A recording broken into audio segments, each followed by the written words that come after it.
The heavy oak doors of the executive boardroom swing open at exactly 9:17 a.m.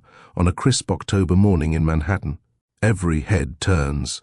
A woman steps inside wearing a charcoal silk blazer that fits like quiet confidence. Her heels click once, twice, deliberate. She carries a slim leather portfolio and the calm of someone who has already won before the meeting begins.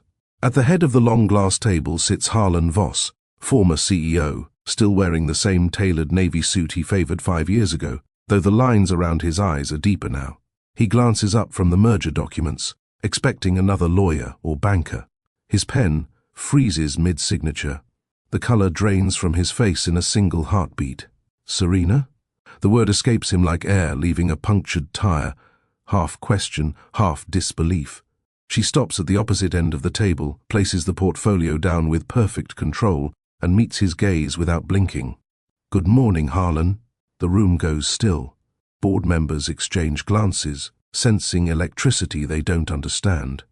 Papers rustle. Someone clears their throat. Serena's voice is even, measured, carrying the weight of years. "I'm here to sign as majority owner of Apex Innovations."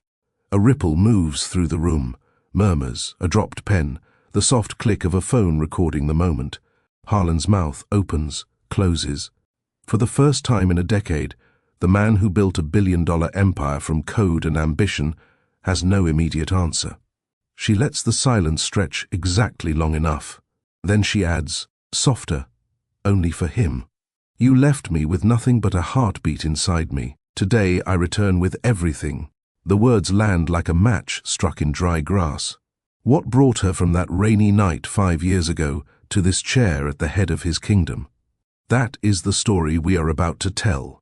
Hello, beautiful souls of Lord of Hearts. If you've been walking these romantic roads with me since the very first video, thank you for staying, for trusting these stories, for letting them touch the softest parts of your heart.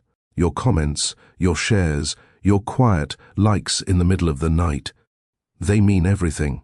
And if you're here for the first time today, welcome home. You found us exactly when you needed to. Pull up a cozy spot, maybe wrap yourself in a blanket, because what you're about to hear is going to feel personal. It's going to feel true. This channel exists for moments like this, when love hurts, when life bends you almost to breaking, and when a woman decides, quietly, fiercely, that her story isn't finished yet. No matter where you are in your own journey, single and hopeful, healing from yesterday, building tomorrow, or simply craving something real to hold on to, you belong here. We're about to step into a love story that begins with rain and ends with reclaimed power. But first, before we go any deeper, I want to speak straight to every woman watching right now. Oh, every woman listening, whether your eyes are tired from late nights, whether your heart still carries yesterday's ache, whether you're smiling through fresh strength or quietly rebuilding in private, you are a force wrapped in softness. You carry storms inside your chest and still choose to bloom. You have held space for love that didn't know how to stay, and instead of closing forever, you learned to open wiser. You have fed dreams on scraps of time, rocked futures to sleep while paying bills with trembling hands, whispered not today to despair and meant it. Your tears? They are not proof of weakness. They are the ink you used to rewrite endings no one else could see coming. Your silence in the hardest moments? That was strategy, not surrender. Your comeback, however slow, however quiet, was never small. It was seismic. You are the one who turns left me into. I left that version of pain behind. You are the architect of second acts that outshine first chances. You are proof that grace under pressure isn't a myth, it's your daily rhythm. So today, this story is yours, not as a fairy tale, but as a mirror. A reminder that the woman who was once broken open is the same one now holding the keys to kingdoms, hers, and maybe even his. You didn't just survive what tried to end you. You became the reason it failed. Take that in. Feel it settle in your bones. Because the woman you are right now deserves to hear it loud. You are magnificent, and your story is only beginning its most beautiful chapter. Now, let's pull you right into the core of this tale with something raw, something real. Picture a man at the peak of his empire, a billionaire who built worlds from nothing, only to abandon the woman he claimed to love when she needed him most, leaving her carrying their child, with barely enough to survive the month. Have you ever poured your whole self into someone, believing their promises of forever, only to watch them walk away when life got complicated? Ever felt that sharp twist in your chest when vulnerability turns into isolation?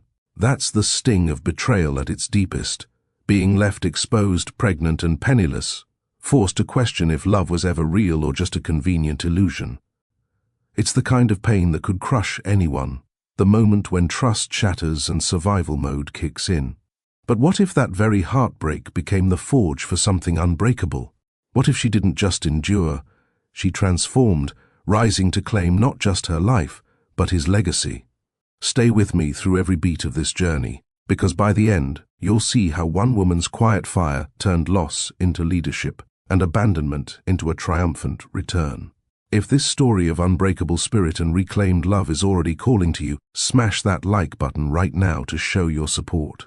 Drop A in the comments if you've ever risen from your own ashes, and hit subscribe with the bell turned on so you never miss another Lord of Hearts tale of triumph, heart, and the kind of romance that teaches us all how to live stronger. Now, let's begin where it all started. On a rainy day in New York City, Serena Vale was 26 and living what most people would call a small life in a very large city. It was late September 2020. She rented a fifth-floor walk-up in Astoria, Queens. Narrow stairs, peeling paint near the radiator, windows that rattled when the 7 train passed. Her days revolved around Lumina Events, a boutique agency in Midtown where she worked as a junior coordinator. She handled logistics for corporate launches, charity galas, product unveilings, anything that required precision, charm under pressure, and the ability to make strangers feel like the night belonged to them. She loved the work, not the endless spreadsheets or the last-minute vendor crises, but the moment when lights dimmed, music swelled, and a room full of people forgot their phones because something beautiful was happening right in front of them. Serena created those moments. She believed every event should leave someone feeling seen, even if just for one evening. Outside of work, she kept things quiet. Early mornings sketching mood boards on her tiny balcony, evenings reading novels about love that lasted, walks along the East River when the city felt too loud. She dated occasionally, nice men who never stayed long enough to learn her favorite song or why she always kept a small packet of lavender in her purse. She told herself she was fine being alone. Most days she believed it. Then came the rain. October 3rd, 2020, a Friday. The sky opened without warning at 4:42 p.m., turning Midtown into a grey blur of umbrellas and cursing pedestrians. Serena was supervising setup for Apex Innovations' fall product launch, an immersive eco-tech showcase inside a converted warehouse on the west side. She wore a black blazer over a cream silk blouse, hair pinned back, earpiece buzzing with updates from the lighting crew. Everything was on schedule until the keynote speaker's flight got grounded, and Harlan Voss himself decided to rehearse the opening remarks on stage. She first noticed him because he was the only person not looking at his phone. He stood center stage under work lights, reading from a tablet, voice low and steady. Dark hair slightly damp from the dash inside, sleeves rolled to the elbows, no tie. When he paused to adjust a slide, his gaze drifted off stage, straight to her. Serena was directing a florist on placement of sustainable centerpieces. She felt the look like a sudden shift in temperature. She glanced up. He didn't look away. Instead, he gave the smallest nod, almost private, then returned to his script. After rehearsal, he found her near the bar setup. "You're the one making all this happen?" he asked, gesturing at the half-finished room that would look magical in 4 hours. "I'm the one making sure it doesn't fall apart," she answered with a half-smile. He laughed, quiet, surprised. "I like that answer." They talked for 12 minutes while crew moved around them. He asked about the lavender scent she carried. She explained it calmed nerves, hers and the client's.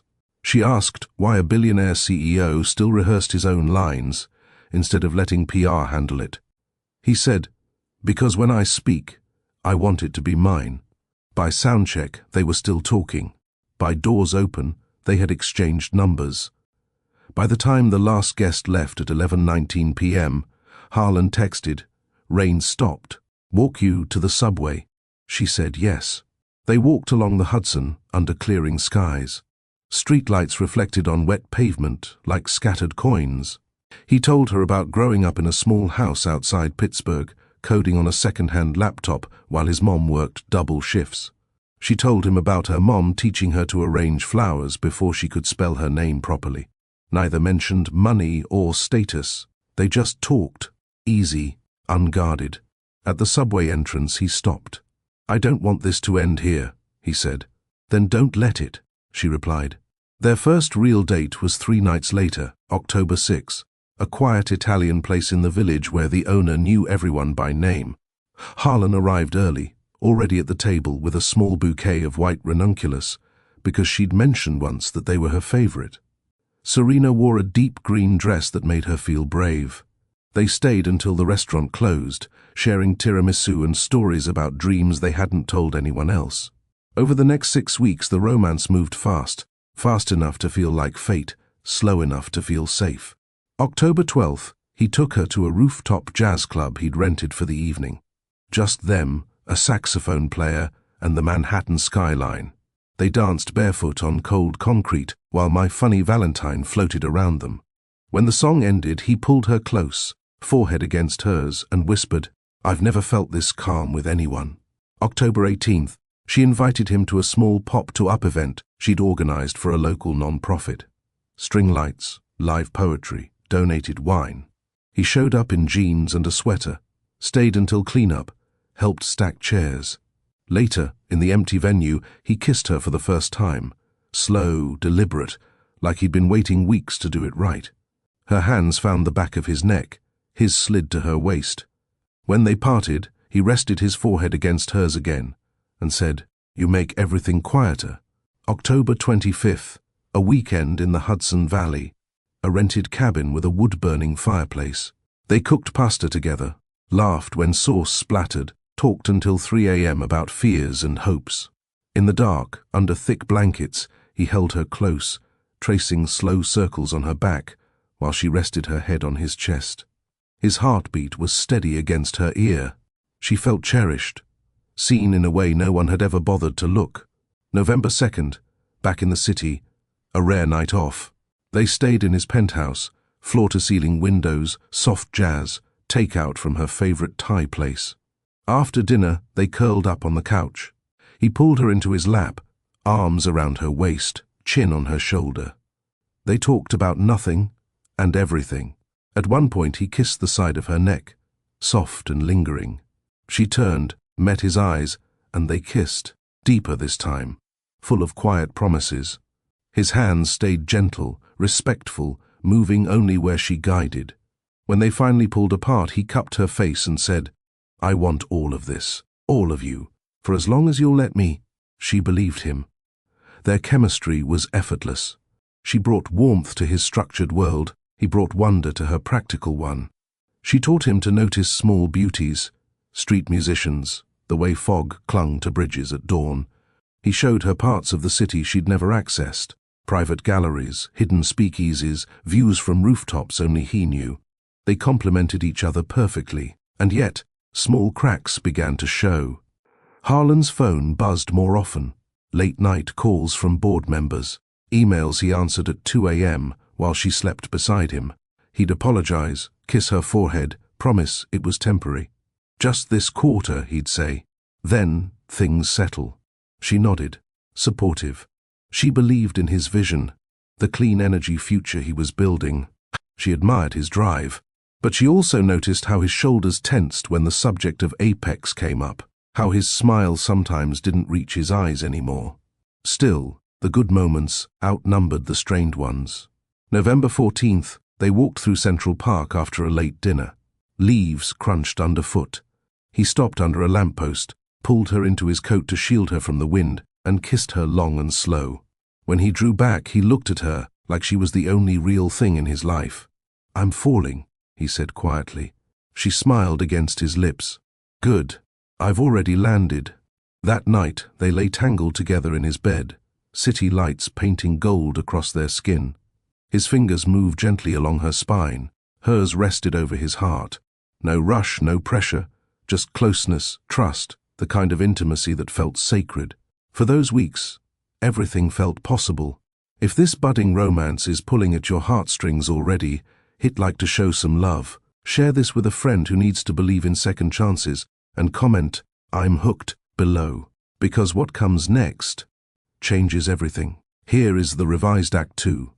The shattering, betrayal, and rock bottom, with all specific dates removed. Time spans remain logical and accurate through contextual cues, for example, weeks later, the following months, early motherhood, seasonal references like winter, Christmas, preserving the story's natural progression without pinning to calendar dates. Word count stays 3,300 spoken equivalent. The narrative flows engagingly, with no repetition or prohibited words. Act 2, the shattering, betrayal and rock bottom. A Saturday night in late fall. Harlan's penthouse smelled of cedar candles and the faint citrus of Serena's perfume. Rain tapped softly against the windows again, almost poetic, as if the city remembered how they began. They had spent the afternoon wandering Chelsea galleries, hands linked, stealing kisses between abstract paintings.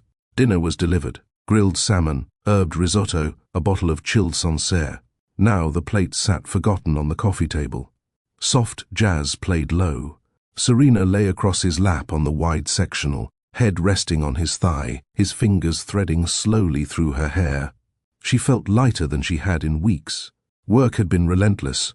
2 back-to-back launches, endless vendor renegotiations. But tonight none of that existed. Only them. She turned her face up to him, smiling. "You're quiet tonight." He smiled back, but it didn't quite reach his eyes. "Just thinking how lucky I am." She sat up slowly, straddling his lap, arms looping around his neck. Their foreheads touched. "I'm the lucky one," she whispered. The kiss started gentle, lips brushing, breaths mingling. His hands settled on her hips, warm and steady. She deepened the kiss, fingers sliding into his hair, pulling him closer. Clothes came away piece by piece, his sweater, her blouse, never rushed, always reverent. When they finally moved to the bedroom, moonlight spilled across white sheets. He held her like she was something precious, kissing every inch of skin he uncovered, murmuring her name against her collarbone, her shoulder, the curve of her breast. She arched into his touch, feeling safe, adored, completely wanted. Afterward, they stayed entwined, her cheek pressed to his chest, listening to his heartbeat slow. His arm curved protectively around her waist. She traced lazy patterns on his skin and said, almost shyly, "Harlan, I'm pregnant." The words hung in the quiet room. His body stiffened beneath her. "Just a fraction. Enough." She lifted her head.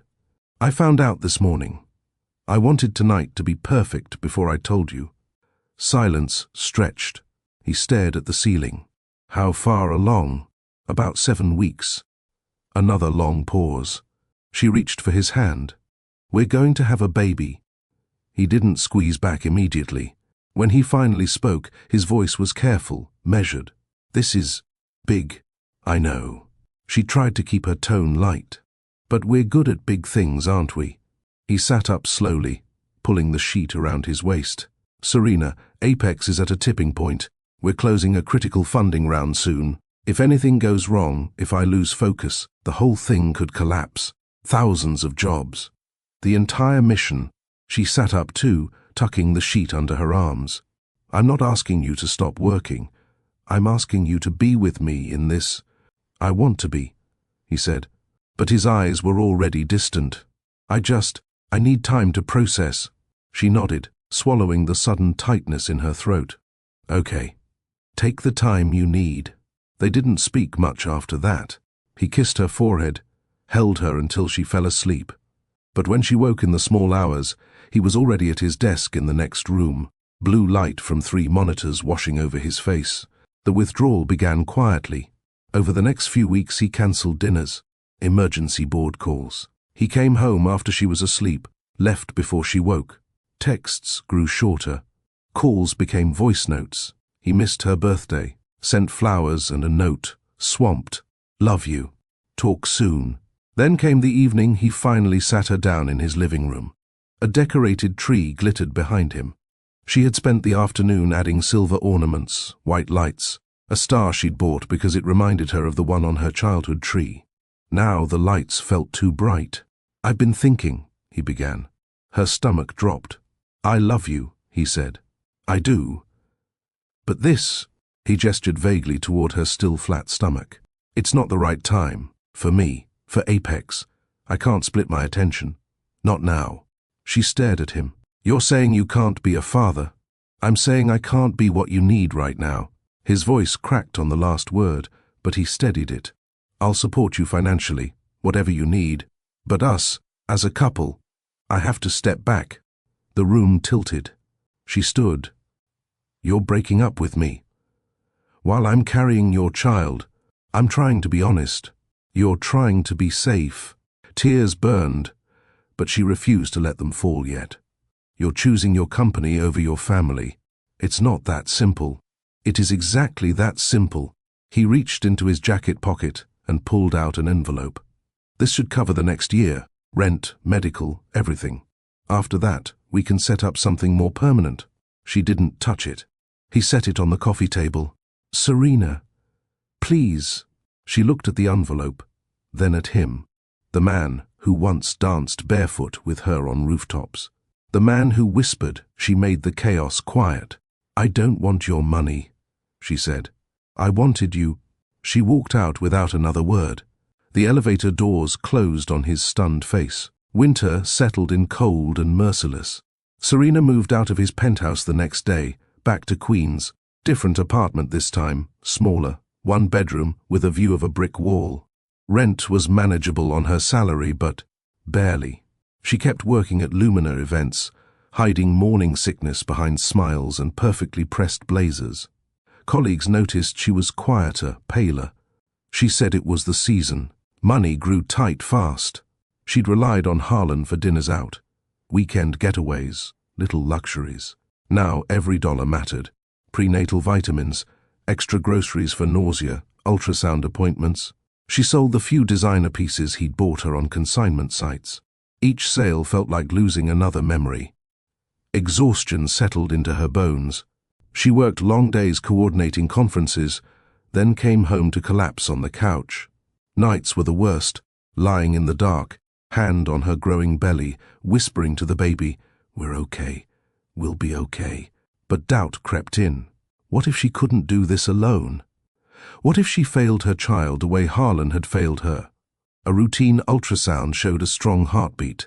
Everything looked perfect. Serena watched the tiny fluttering shape on the screen and felt something crack open inside her chest. Grief, yes, but also fierce, protective love. She left the clinic with printed photos clutched in her hand and a new resolve: she would not let this child grow up feeling unwanted. Her belly rounded noticeably. Work became harder, standing for hours, lifting boxes, late nights.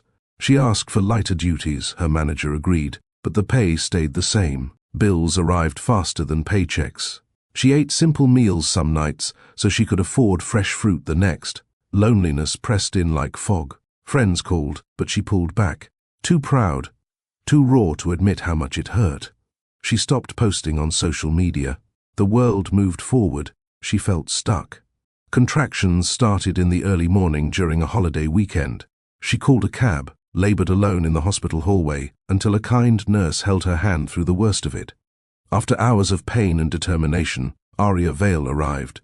6 pounds, 4 ounces, dark hair, stormy grey eyes that looked straight into her mother's soul. The moment the nurse placed her on Serena's chest, skin to skin, everything shifted. Aria cried once, short, indignant, then quieted when Serena whispered, "I've got you, little one.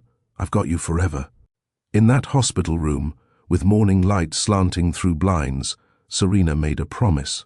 She would build a life worth living, for both of them. The following months were a blur of sleepless nights, endless diaper changes, freelance event gigs squeezed between feedings. She pumped milk in supply closets during client calls. She cried. In the shower, when exhaustion hit hardest. But she also laughed when Aria gripped her finger, marveled at tiny toes, sang lullabies off-key until her daughter smiled in her sleep. Doubt still visited, grief still knocked, memories of Harlan's hands on her waist, his voice saying, "I'm falling." But each time she looked at Aria, resolve grew stronger. She enrolled in free online business courses in the small hours while rocking Aria. She studied branding, client acquisition, sustainable event trends. She sketched ideas for her own agency, small at first, focused on meaningful experiences, eco-conscious, human-centered. When Aria was a few months old, Serena booked her first solo client, a small non-profit launch. She nailed it. The organizer referred 2 more. Money trickled in, enough for formula, enough for hope. She wasn't rich. She wasn't safe yet. But she was moving, and every step forward felt like defiance. This part hurts because we've all felt abandoned at our most vulnerable. If Serena's strength is resonating with you, drop a comment with one word that describes your resilience, like if you're rooting for her comeback. Share to inspire someone, and subscribe for more stories that remind us we're never truly broken. Because the woman who once had nothing left is only getting started. Here is the expanded Act 3, The Rise, rebuilding and revenge through excellence, now reaching approximately 4,000 words, spoken, narrated equivalent. I've deepened every stage with richer details, extended scenes of daily life, specific client stories, emotional introspection, motherhood moments, industry observations, strategic thinking, and layered reflections on lessons learned, while preserving logical timeline flow, early toddler years through age 5, 0 repetition, engaging storytelling, and no prohibited words. The act builds steadily toward heightened anticipation for the confrontation. Act 3, The Rise, rebuilding and revenge through excellence. Serena didn't wake up one morning and decide to build an empire. She woke up every morning and decided to survive another day. Survival, repeated with quiet stubbornness, slowly turned into strategy. The shift began in fragments of time most people would call impossible. Aria napped in 10 to 20-minute bursts on a playmat in the corner of the tiny Queen's apartment. During those windows, Serena opened her laptop, volume muted, earbuds in. Free online courses filled the screen. Branding fundamentals from top universities, digital marketing breakdowns, client psychology lectures, tutorials on sustainable event design principles. She absorbed it all, hungrily. One hand rocked the bassinet gently, the other scribbled notes on the back of old grocery receipts or the margins of printed invoices. She practiced relentlessly. She took proposals she had written for her old employer and rewrote them as if Lumina already existed. Sharper language, bolder visuals, pricing that reflected value instead of hours logged. She mocked up mood boards on free tools, experimenting with color palettes that evoked trust and innovation. She studied case studies of brands that had turned events into emotional experiences rather than transactions. Every lesson felt like a brick she could lay later. When Aria was still mostly crawling, pulling herself up on furniture with determined grunts, Serena filed paperwork for Lumina Creative as a sole proprietorship. No ceremony, no champagne, just a few clicks, a modest filing fee paid from her savings, and a name that felt right. She designed the logo herself late one night, a soft glowing orb emerging from subtle shadow, symbolizing light born from struggle. The website was simple. One page on a free builder platform, clean copy, a contact form, and 3 portfolio pieces she had reimagined from past freelance work. She kept her day job at the agency for the reliable paycheck and health benefits. But every weekend, every late evening after bedtime stories, belonged to Lumina. She cold emailed potential clients with personalized pitches, followed up politely but persistently, offered discounted pilot projects to build proof. The breakthrough client arrived through a former colleague who had moved to a small eco-fashion brand. They needed a launch event on a shoestring budget. Serena said yes before she fully knew how she would pull it off. She scouted affordable venues in Brooklyn warehouses, negotiated with vendors for deferred payments or trade-outs, sourced second-hand lighting and fabric from thrift suppliers. She designed immersive elements, hanging installations of recycled textiles that shifted colors with projected light, telling the brand's sustainability story without words. She stayed up 2 nights straight finalizing the run of show, testing transitions until every cue felt seamless.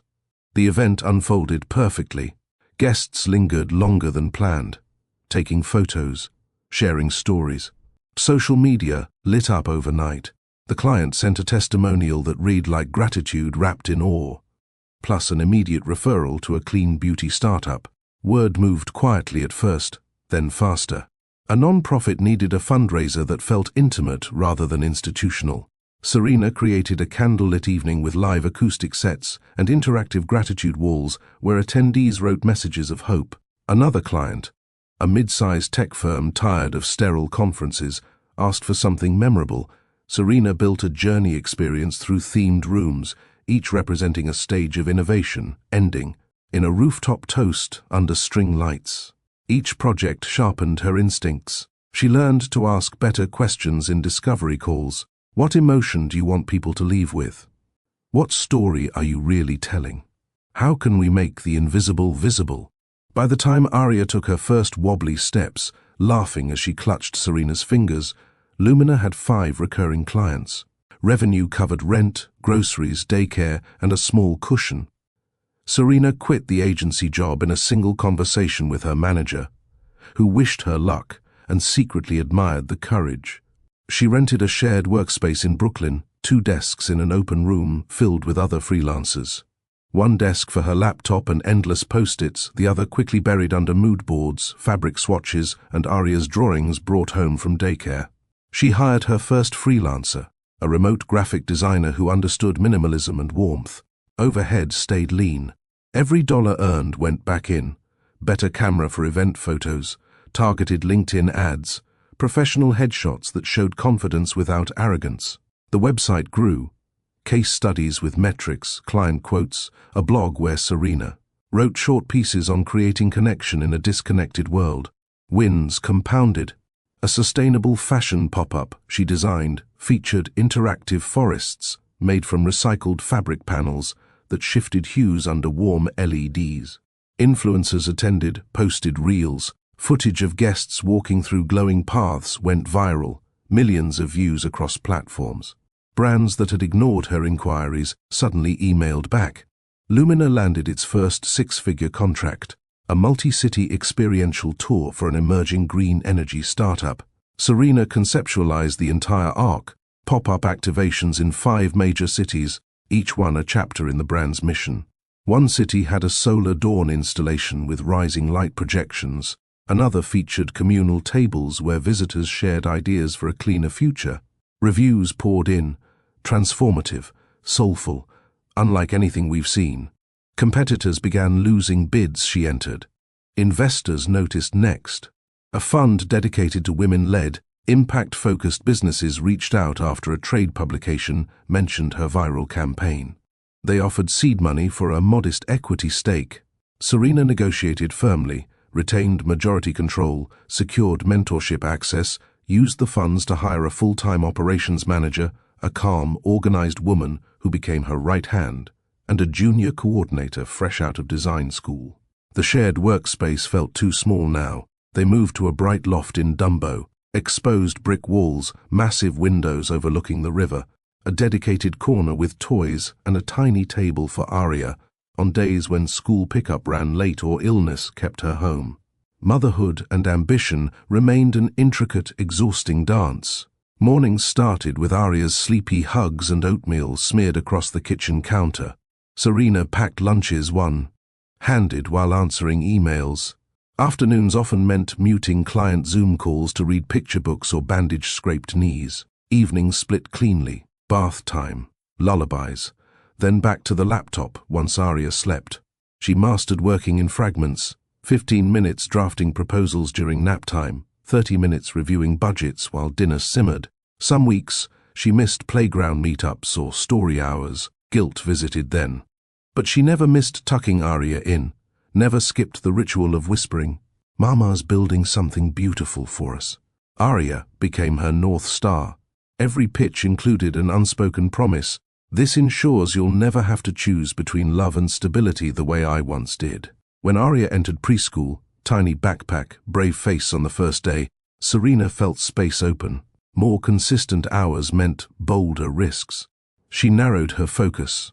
Experiential marketing for purpose-driven brands, especially renewables and sustainability. The irony registered every time she pitched in that space, Harlan's domain, now reshaped by her hands. Where Apex had chased scale and speed, Lumina emphasized human connection, authenticity, lasting impact.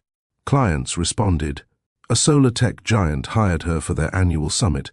She transformed the venue into an interactive energy ecosystem where attendees physically moved through exhibits that mirrored clean power flow. The campaign won 2 major industry awards: Best Experiential Activation, Most Innovative Brand Experience. Doors flew open wider. Fortune 500 inquiries, invitations to speak on panels, profiles, in trade journals calling her the quiet force redefining corporate storytelling.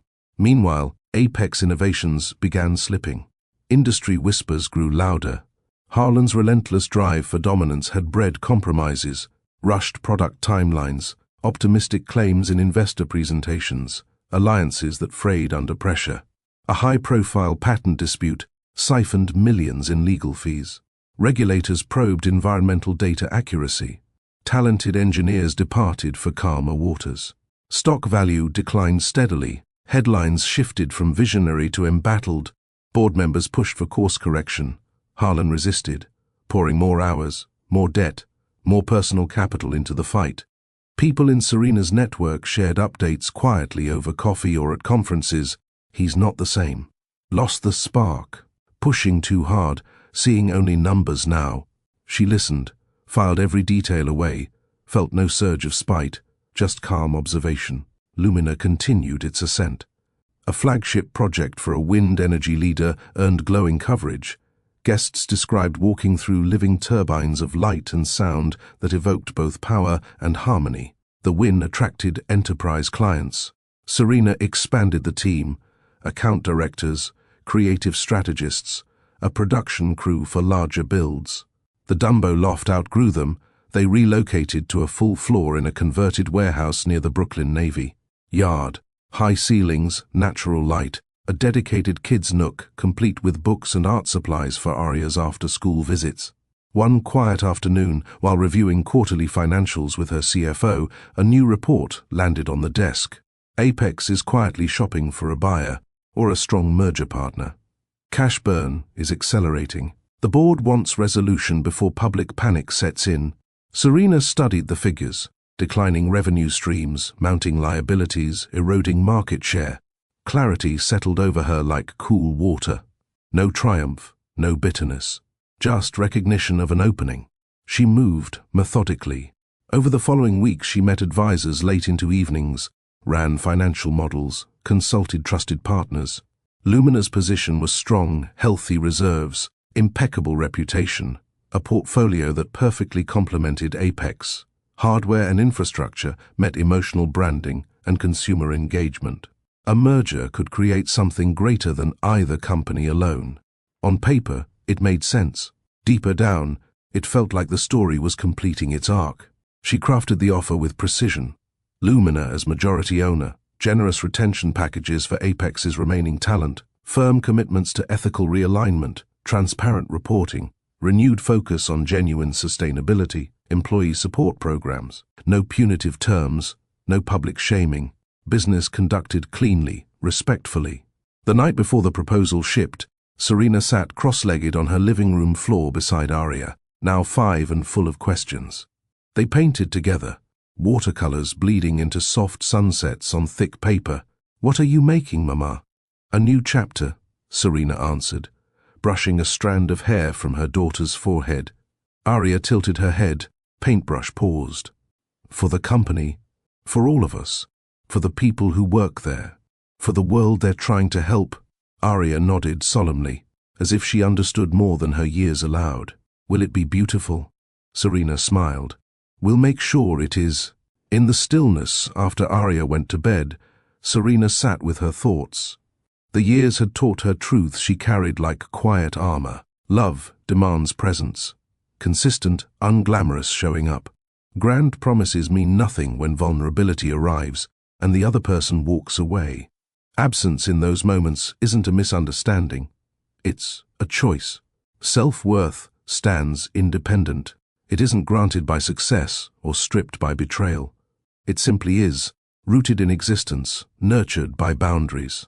Anyone who requires you to diminish it reveals their own limits, not yours. Ambition, untethered from the heart, builds fragile kingdoms. Harlan pursued endless growth at the expense of integrity, connection, and rest. Serena grew more deliberately, slower in the beginning, but every decision infused with purpose. The foundation held stronger because it was built on meaning, not momentum alone. Forgiveness had come, not as a gift to him, but as liberation for her. Holding resentment would have poisoned the empire she was raising. Letting go allowed her to view his downfall as a consequence, not a personal victory. Yet she honored the anger that once fueled her. It had been a necessary fire, pushing her past despair into creation. She kept it as a reminder, not a weapon. The proposal launched on a Tuesday morning, clean, professional, compelling. Apex's board replied within 2 days. They requested an in-person meeting. Serena set the date for the following week, at their headquarters, in the very boardroom where she had once moved silently among cables and centerpieces, invisible yet essential. She rehearsed the presentation, financials, vision alignment, transition plans. She prepared answers for every likely question. More importantly, she prepared herself emotionally. This encounter would transcend contracts and valuations. It would mark the end of one chapter and the beginning of whatever came next. Coexistence, respectful distance, or perhaps a new form of understanding. The anticipation rose steadily, like pressure before a storm. Office conversations hushed when her name appeared on calendars. Industry newsletters speculated about disruptive consolidation. Harlan, she was certain, had read the letterhead and felt the weight of it. He would be there, waiting at the head of that long table. For the first time since the night he handed her an envelope and chose safety over them, Serena felt completely ready, not as the woman he abandoned, but as the one who had rebuilt from the ruins, stronger, clearer, unapologetic. The circle was closing, and she held the pen. The heavy oak doors of the executive boardroom at Apex Innovations swung open precisely at 9:17 a.m. on a crisp October morning in Manhattan. The air carried the faint scent of polished wood and fresh coffee from the sideboard. Sunlight slanted through tall windows, casting long rectangles across the glass-topped table where board members sat in leather chairs, folders open, expressions a mix of fatigue and guarded optimism. Every head turned toward the entrance. Serena Vale stepped inside, her charcoal silk blazer tailored to move with her like a second skin. Black heels clicked softly against the hardwood floor, once, twice, deliberate and unhurried.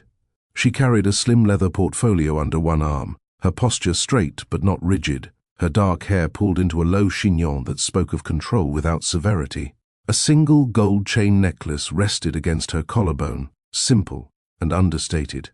At the head of the table sat Harlan Voss. He was 40 now, his once effortless presence marked by subtle changes, faint lines etched deeper around his mouth, a slight hollow under his eyes, the navy suit he wore hanging a touch looser than it once had. He had been reviewing the merger documents, pen poised mid-signature, when the doors opened. He glanced up, expecting another advisor or legal counsel. His pen froze. The color leached from his face in an instant, leaving him pale against the starched collar of his shirt. His eyes, those sharp storm-gray eyes Serena had once traced with her fingertips, widened in raw, unfiltered shock.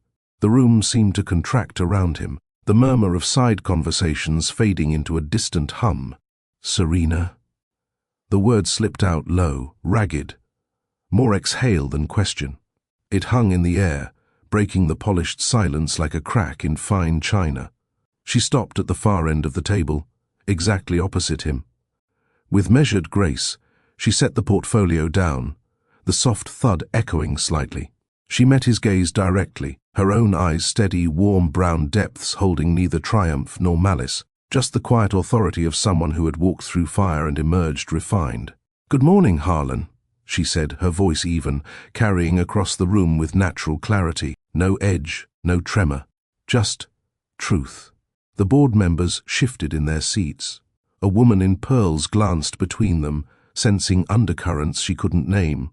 A man adjusted his glasses, papers rustling. Someone coughed lightly into a fist. The electricity in the room thickened, unspoken questions rippling outward.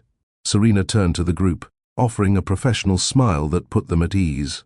Thank you all for this opportunity. As you know from the proposal, Lumina Creative brings complementary strengths to Apex, experiential branding that drives consumer loyalty, sustainable storytelling that aligns with your core mission. Today, we finalize terms that position the merged entity for long-term leadership in renewables. She opened her portfolio, sliding copies of the annotated agreement toward each seat. Her words flowed with precision: revenue projections, integration timelines, talent retention incentives. She addressed concerns before they arose: how Apex's engineering teams would lead innovation, while Lumina's creatives amplified market impact. Questions came, she answered them thoughtfully, data-backed, visionary. Harlan said nothing. He sat frozen, his untouched coffee growing cold. His mind raced through fragments: the rainy warehouse where they met, her laugh over tiramisu, the envelope on his coffee table, the silence after she left. Now here she was, not as a ghost from his past, but as the architect of his company's survival. The woman he had dismissed as a distraction now held the keys to his legacy. When the signatures began, pens scratching across pages, the soft click of a notary's stamp, Serena's gaze returned to him. Their eyes locked for a beat longer than necessary. In that look, she saw the questions he couldn't voice yet. How? When? Why now? The meeting wrapped at 10:45. Handshakes, nods, a few tentative congratulations. As the board filed out, Serena lingered, gathering her documents. Harlan rose slowly, as if gravity had doubled. "Serena," he said again, softer this time, stepping closer. "Can we talk? Privately?"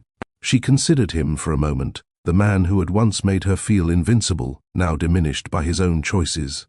"Yes," she replied. "Your office." They walked the corridor in silence, her heels echoing beside his measured strides. Employees glanced up from desks, whispers trailing them. The glass walls of Harlan's corner office overlooked the Hudson, the river a steady blue ribbon against the skyline. He closed the door behind them, the latch clicking like a held breath. He gestured to the seating area, 2 low armchairs by the window, a low table between.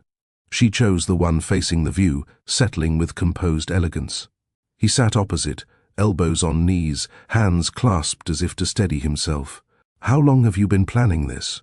he asked, voice rough. "Long enough to make it right," she answered. Lumina started small, right after Aria was born. "Aria," he repeated the name like testing its weight. "Your daughter?" "Our daughter." The words landed heavily.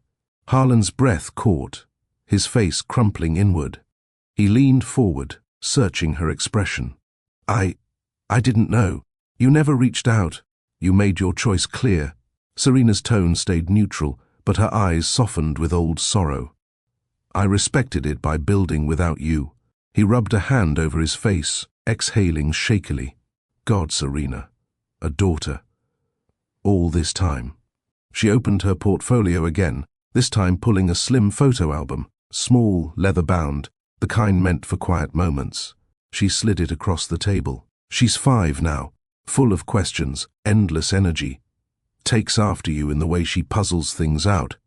Harlan's hands trembled as he took it.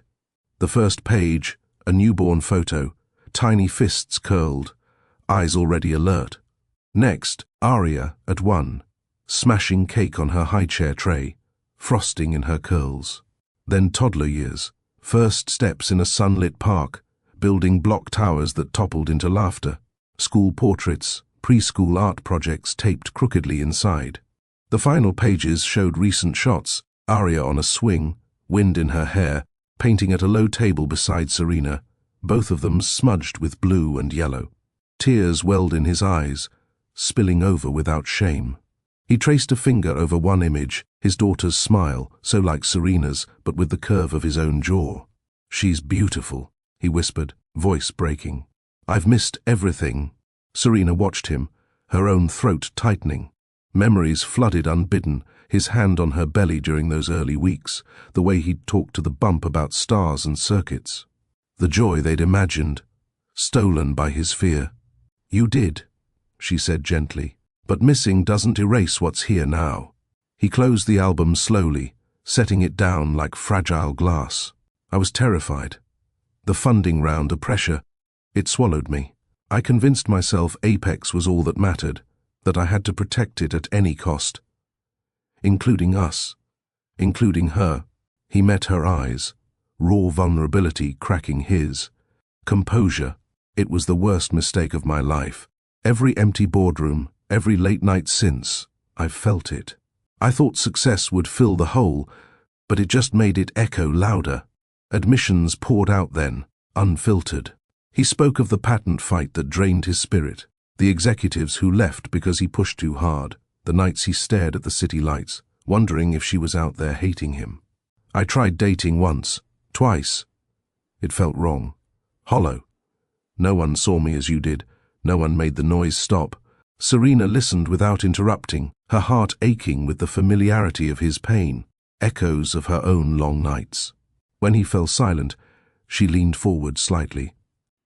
"I don't hate you, Harlan. I haven't for years. Hate takes energy I needed for us. For Aria, for Lumina." He nodded, wiping his eyes with the back of his hand. "Can I meet her, if you'll allow it? Not as a claim, but as a chance to make amends. Slowly, on your terms." She held his gaze, weighing the years of absence against the man before her. Humbled, honest. "Yes," she said finally.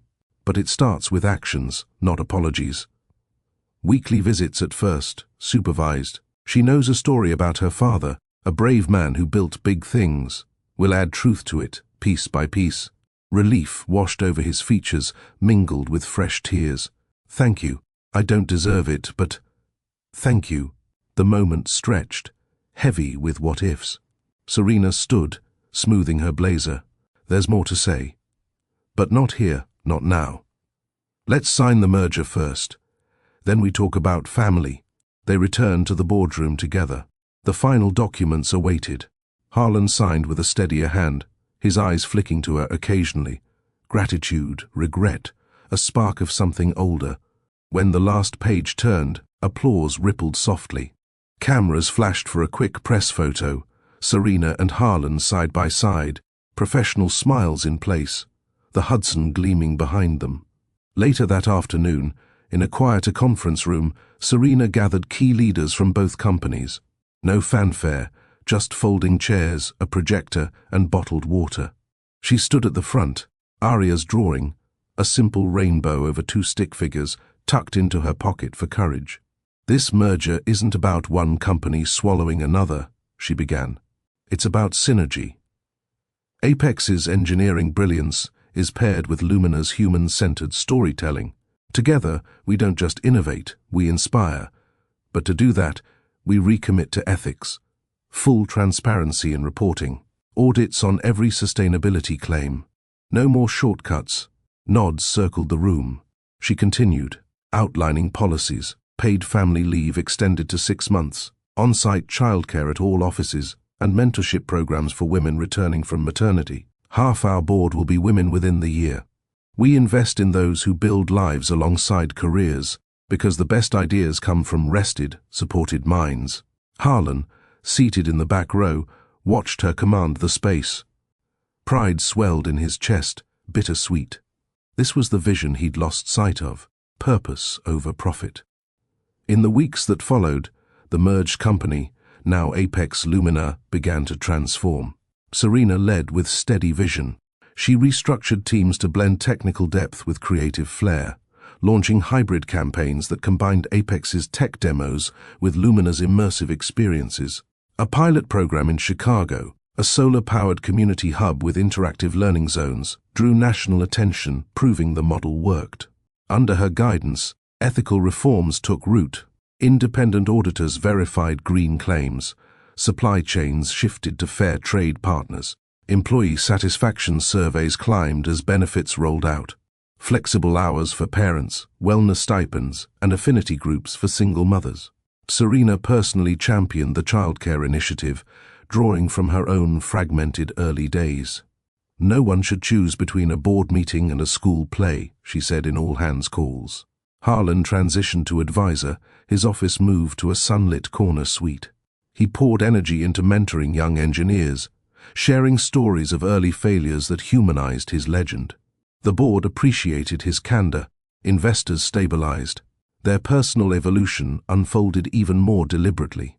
The first meeting with Arya happened in a neutral park, wide green lawns, ice cream carts, the kind of place where nerves could hide behind swings. Serena sat on a bench, Arya beside her, clutching a stuffed rabbit.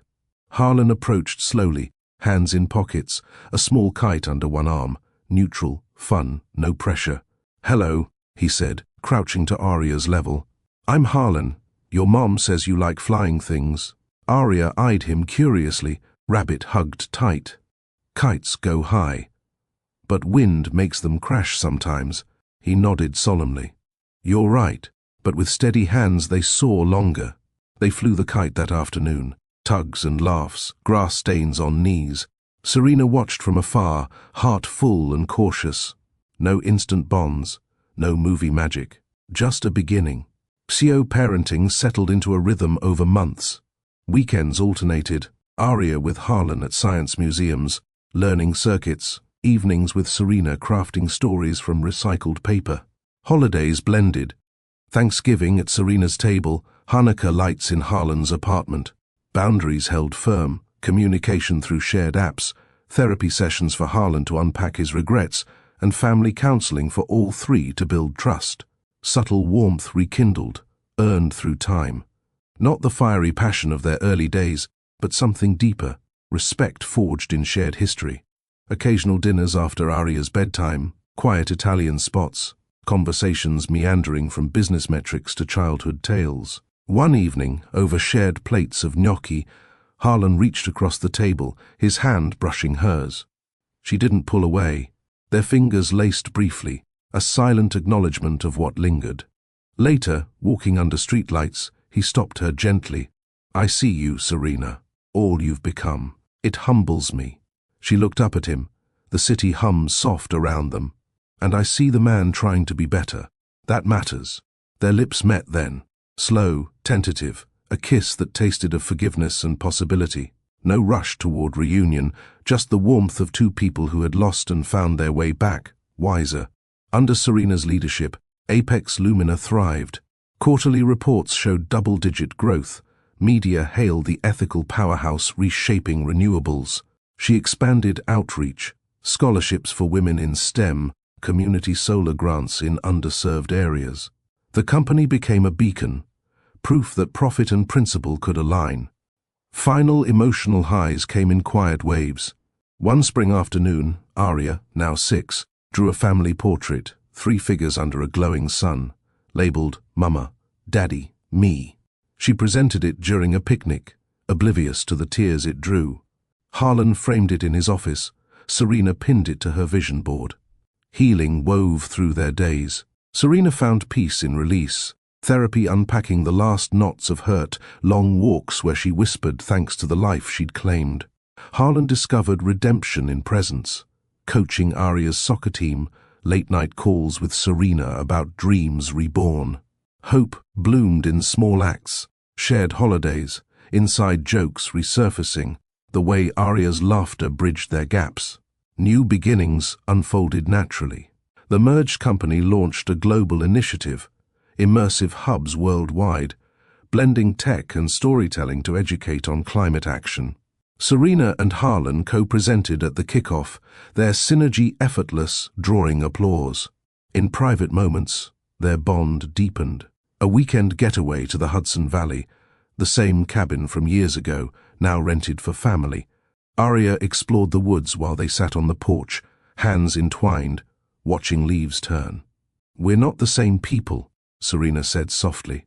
"No," Harlan agreed, kissing her temple. "We're better. Together, if you'll have me." She turned to him, eyes shining. "I will." On our terms. Their embrace lingered, bodies aligning with familiar grace, his arm around her waist, her head on his shoulder. Intimacy returned gently, evenings after Arya slept, touches that spoke of trust rebuilt, whispers of futures co-written. No perfection, just progress. Love matured, resilient. Viewers, this reckoning reminds us, redemption isn't a single act, but a lifetime of choices. Healing flows from honesty, hope from humility. Serena's return wasn't a conquest but completion, a circle drawn with grace. Beautiful souls of Lord of Hearts. We've walked a long path together today, from a rainy afternoon meet cute that felt like fate, through the kind of love that makes your chest ache with sweetness, into the shattering silence of abandonment, the long nights of single motherhood and quiet rebuilding, the steady climb of a woman who refused to stay small, and finally to a boardroom where past and future collided in one steady gaze.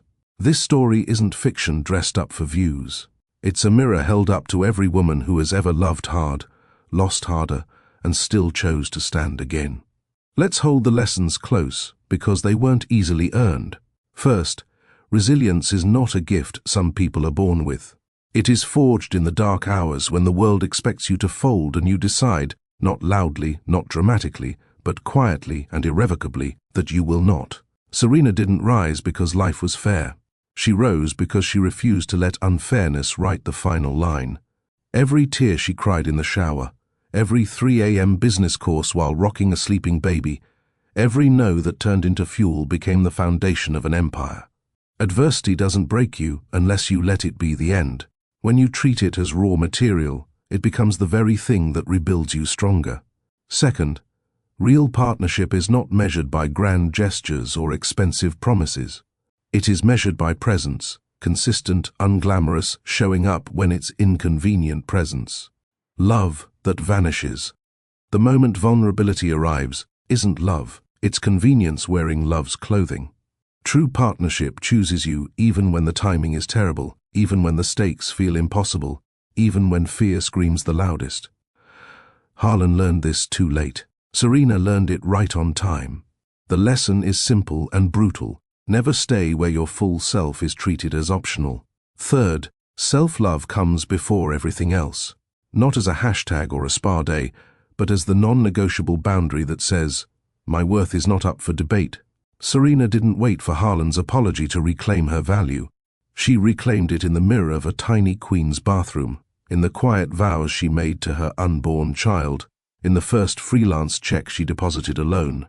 Self-love is the root system. Everything beautiful, romance, success, healing, grows from it. When you plant that root deep, storms may bend you, but they cannot uproot you. Fourth, kindness and integrity win in the long game. Not because they're soft, but because they're sustainable. Harlan chased scale at the expense of soul, the empire cracked. Serena built slower, with heart woven into every decision, ethical sourcing, family-friendly policies, transparent leadership, and the result wasn't just bigger, it was enduring. Integrity isn't a luxury you add when you're successful. It's the material you use to build success that lasts. Kindness, to yourself, to others, even to the person who hurt you, isn't weakness. It's strategic power. It frees your energy for creation instead of destruction. To every woman watching right now, whether you're in the thick of heartbreak, rebuilding from scratch, thriving but still carrying scars, or simply craving a reminder that your story matters, you are the author, not the side character, not the footnote, not the woman defined by what was taken from her. You hold the pen. You decide when the chapter ends and when the next one begins. You get to write endings that include laughter, love, legacy, and light, on your timeline, with your rules, in your voice. The world may try to hand you a script that says broken, alone, too late. Tear it up. Write your own. Make it messy. Make it brave. Make it yours. If Serena's journey taught us anything, it's this. The woman who was once left with nothing but a heartbeat inside her can become the one who holds the keys to kingdoms. Hers, and maybe even his. But more importantly, she becomes the woman who no longer needs anyone's keys. She builds her own doors. So take a deep breath, beautiful one. Feel the strength that has carried you this far. Honor every scar, every sleepless night, every time you chose yourself when no one else did. You are not starting over. You are continuing a masterpiece that was always meant to be yours.